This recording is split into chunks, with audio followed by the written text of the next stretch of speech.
चला 4 वाजले होते संध्याकाळचे, तर मी इकडे चहा ठेवला होता आणि संध्याकाळची सुरुवात आपण चहानेच करत असतो. चहा ठेवला आणि जे संध्याकाळचे कामं होते बाकीचे ते पण मी एकीकडे करून घेत होते. जे दुपारी भांडे घासले होते ते छान कोरडे झाले होते, ते पण जागेवर लावून दिले. झाडझूड पण करून घेतली. आणि तुम्ही म्हणाल चहा ठेवला आणि एवढं काम करते, तर हो, मला खूप चहा करायला वेळ लागतो आणि तुम्ही जर माझ्याकडे चहा घ्यायला आले ना तर चहाची वाट बघत बघत तुमची चहा पिण्याची इच्छाच उडून जाईल, एवढा मला वेळ लागतो. आणि हो, तसा चहा पण असतो बरं का, एकदम कडक. चहा घेतला आणि उद्या मला ब्रह्ममुहूर्तावर स्वामीचरित्र पारायण करायचे, त्याच्यामुळेच मी ना आदल्या दिवशी सगळी तयारी करून घेत होते.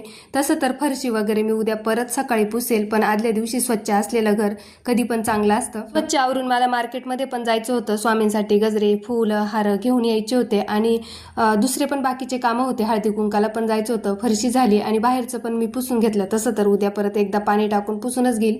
बाहेर पाणी टाकून धुतल्याशिवाय माझं मन काही समाधान होत. देवाचे भांडे घासायचे होते, ते पण सगळे काढून घेतले आणि उद्या सकाळी पारायण करायचं आणि उद्या भांडे घासायला वेळ काही मिळणार नाही, कारण की 3-3:30लाच मला उठायचं आहे. तर बाकीचे कामं करत करतच 5 वाजतील, त्याच्यामुळे आदल्या दिवशीच मी भांडे पण घासून ठेवते. भांडे घासून झाले, स्वच्छ कोरड्या कपड्याला पुसून ठेवले आणि फुलं पण घेऊन आले होते मी मार्केटमधून.